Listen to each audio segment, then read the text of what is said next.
Hey everyone, Nigel and Luke here, and welcome to Crime Zone.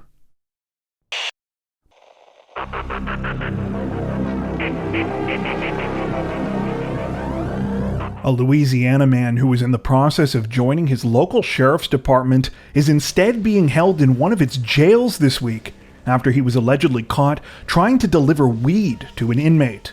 According to reports, 20-year-old Derek Webb had recently been working for the Orleans Parish Sheriff's Office as a deputy recruit and was on his way to joining the force. However, his ambitions came to an end this week after he was caught with 2 bags of marijuana, which he was allegedly trying to smuggle into a local jail to deliver to an inmate. Webb reportedly admitted to what he had done during questioning and said that he had actually carried out the crime successfully 2 times previously. On those occasions, he had delivered the marijuana and was paid by a third party outside the jail. On April 5th, Webb was fired from his job and was booked into the Orleans Justice Center, where he was charged with 3 counts each of possession with intent to distribute, introducing contraband in prison, and malfeasance in office.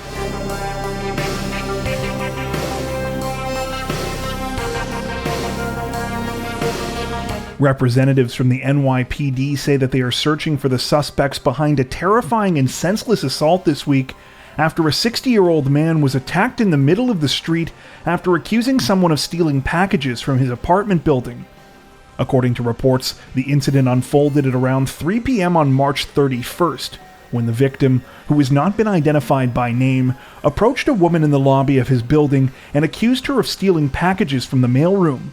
The woman left, but soon returned, accompanied by 2 men. One of the men proceeded to approach the 60-year-old victim in the middle of the street and beat him with a brick and his fists until he fell to the ground. It's alleged that while the attack was happening, the woman walked up to the victim and yelled something at him, while one of the men she was with appeared to film the attack on his cell phone. After that, all of the suspects ran away. Though the 60-year-old victim sustained deep cuts to his head and face, thankfully, it's said that he was quickly treated and released from the hospital after the attack and is now in good condition. However, the 3 suspects allegedly behind the crime remain on the run. The NYPD has since released images and partial surveillance video of the attack in the hopes that members of the public will be able to identify the suspects. Unfortunately, it appears that only the main attacker was captured in this footage. The woman who initially argued with the victim has only been described as wearing a blue coat, while no details have been released about the other man who was at the scene of the crime. Anyone with information about the incident is encouraged to reach out to the NYPD or Crime Stoppers.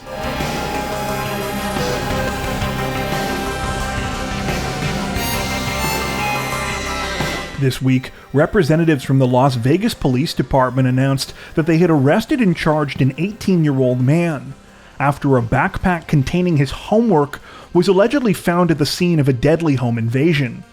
According to reports, the incident began just after 2 p.m. on March 25th, when a group of 4 armed suspects broke into a house on the 6400 block of Bright Nimbus Avenue and demanded that the occupants hand over cash. Inside at the time was 24-year-old Natalie Mondley and her female roommate. During the break-in, the roommate was forced into a closet, where she was repeatedly asked what was kept inside the safe there. At some point, a shootout began between Natalie and the other suspects, ending when Natalie was struck and killed in one of the home's bedrooms. After allegedly stealing $5,000 from the residence, the 4 suspects left the house and tried to flee in a white Mercedes sedan. However, at the same time, Natalie's boyfriend returned home from a shopping trip and saw what was happening. He followed the suspects a short distance in his own vehicle before ramming into the back of their car and sending it crashing into a wall near the house. The suspects reportedly got out of the car and fired several shots at the boyfriend before running away on foot. When police arrived at the scene and began an investigation, they were able to recover 2 significant items of interest from the white Mercedes: the $5,000 the suspects had allegedly stolen from the victims, as well as a backpack containing a Clark County School District-issued Chromebook and a notebook full of math homework.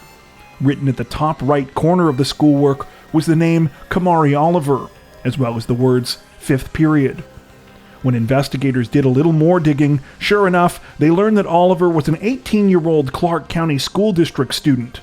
Not only that, but he had unexcused absences from the last 2 periods of his high school classes on the day that the crime took place. Oliver was arrested on March 28th while at school. At the time, he had injuries to his face that he claimed were from a fight that he had been in. Las Vegas police say that they were able to obtain surveillance video showing Oliver disposing of a handgun near the crime scene, and that they also received a call from a witness who said that they had picked up Oliver in the area shortly after the home invasion and killing. Oliver was subsequently charged with murder, robbery, burglary, and kidnapping in connection with the case. While the status of the other 3 suspects allegedly involved in the crime is unclear, it's said that the perpetrators are 2 men and a woman. Las Vegas police now believe that the home invasion was targeted, likely because Natalie's boyfriend is known for selling high-end jewelry on Instagram. The female suspect is said to be known to the victims and was at their house the day before the crime. At the time of this recording, the situation is still under investigation.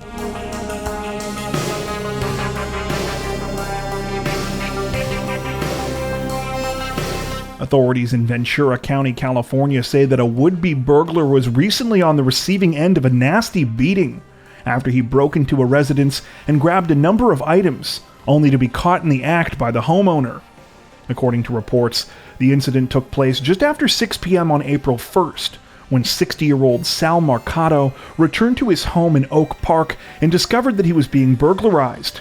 A man he didn't recognize was sitting in a parked SUV outside of his house, while a second man, 43-year-old Alexis Provoste, was allegedly inside taking whatever items of value he could find.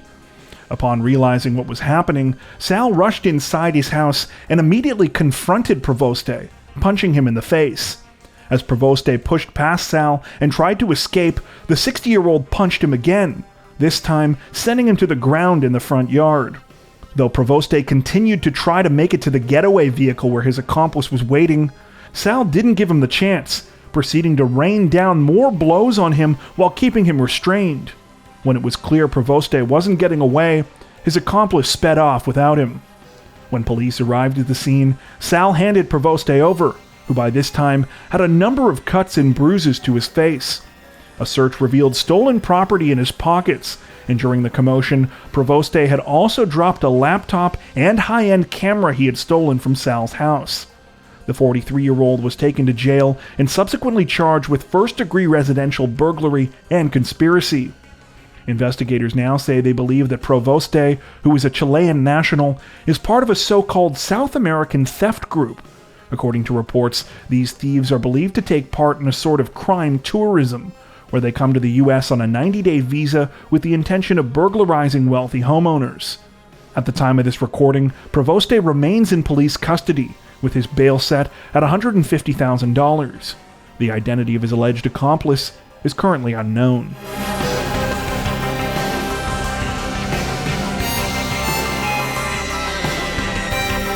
Police in the city of Bellevue, Florida say that a 16-year-old boy is dead this week after he was shot by one of his friends while they were taking turns putting on a bulletproof vest and firing a gun at one another. According to reports, just after 7 p.m. on April 3rd, police were called to a residence on the 10,400 block of Southeast 52nd Court. When they arrived at the scene, they found 16-year-old Chris Leroy Broad Jr. suffering from a gunshot wound to the chest. The teenager was rushed to the hospital, though once there, he sadly died as a result of his injuries. When police interviewed 2 of the friends that had been with Chris at the time, 17-year-old Joshua Vining and Colton Whitler, they allegedly initially lied to officers about what had happened. Whitler reportedly told investigators that his house had been shot up by random attackers. However, a third friend who was also present at the time, 18-year-old Evan Vowell, gave a far different explanation of what had led to Chris's death. He said that Chris and Vining had been playing a bizarre and dangerous game at the time of the incident, where the two were taking turns shooting at each other while wearing a bulletproof vest. The so-called game had started when Vining allegedly produced the gun and vest and asked his friends if they had ever seen anyone get shot while wearing body armor before. According to police, they concluded that Val was the one telling the truth after he handed over undisclosed video evidence that backed up his story. On April 7th, Vining and Whitler were both arrested in connection with their friend's death. Vining was arrested for aggravated manslaughter of a child with a firearm, while Whitler was arrested for providing false information to law enforcement. It's said that both teenagers are being charged as adults.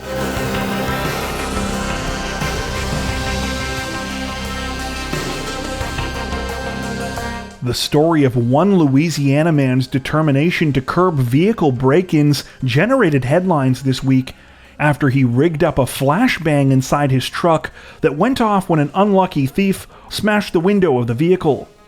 According to reports, the whole thing started recently, when the truck owner in question became frustrated after the windows of his vehicle were shattered by suspected thieves 7 times in roughly 2 months. With the police unable to do much and the man feeling annoyed and helpless, he decided to take things into his own hands. His solution was to rig up a flashbang inside his truck, a kind of non-lethal explosive device that is designed to stun a target by simultaneously deafening them with a loud bang and blinding them with a bright light. Though this technically wouldn't stop the man's windows from being broken, he figured it would at least force the culprit to deal with some sort of consequences. Sure enough, the truck owner got his wish on the night of April 1st, when another would-be thief showed up.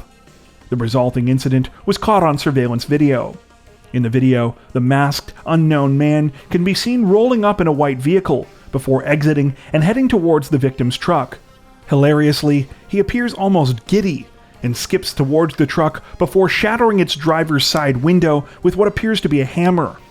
The man hoists his body through the shattered opening and is about halfway inside before a bright flicker can be seen from within the truck. This was the flashbang going off. Obviously alarmed, the suspect could be seen almost falling out of the window of the truck in panic before running to his own vehicle to make his escape. Aside from getting the fright of his life, it's likely that the thief also experienced temporary blindness and ringing in his ears as a result of the flashbang. Based on the sources we came across, these effects usually last anywhere from a few seconds to a couple of hours. According to the truck owner, this was precisely his goal. Though the man's name has not been released, in a subsequent interview he said, quote, "I don't want this guy to die for what he did, but I don't want him to just be able to smash and grab and run away. He probably didn't get hurt that bad, but it wasn't pleasant, and it might deter him and his friends and tell other people not to do this too, because without something like this, there's no consequences, because they're not going to get arrested." All that being said, the man and New Orleans police are both discouraging others from following in his footsteps. The police in particular warned that rigging an explosive device like this was illegal and a bad idea, saying that there could be serious consequences even if no one gets hurt.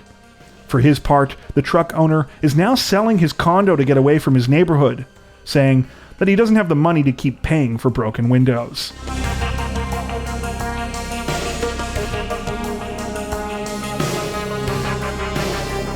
A horrifying story was reported out of the city of Grantville, Georgia this week, where the local county coroner arrived at the scene of a triple homicide and discovered that his own parents and teenage son were the victims. According to reports, the incident was uncovered on the evening of April 8th when the bodies of Thomas Hawk, his wife Evelyn, and their grandson Luke had been murdered at the family's shooting range called Lock, Stock, and Barrel. Media reports allege that one of the first people to arrive at the scene that night was Richard Hawk, the coroner of Coweta County. Sadly, Richard is the child of Thomas and Evelyn, and Luke was his son. Based on evidence found at the scene, investigators believe that the crime that led to the family's death was a robbery. As many as 40 weapons were found to be missing from the gun range, along with the business's security camera digital video recorder box. The crime has caused an outpouring of grief in the local community. The Hawks were well known and liked by their friends and neighbors, and had operated their business there for nearly 30 years. At the time of this recording, police are still trying to find the suspect or suspects responsible for the brutal killings, and say that no arrests have yet been made. It's believed that the crime took place between 5:30 and 6 p.m. on the day that the bodies were discovered, and authorities are now asking for anyone with information about the case to reach out. In particular, police are looking to speak to anyone who might have seen any vehicle at the shooting range other than a white Ford dual rear wheel truck and a black Ford Expedition.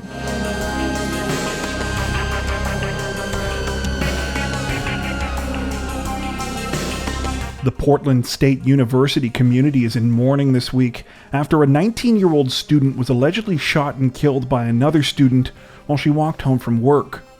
According to reports, police were called to the area of Southwest College Street and Southwest 6th Avenue at around 1 a.m. on April 4th, after they received reports about multiple gunshots.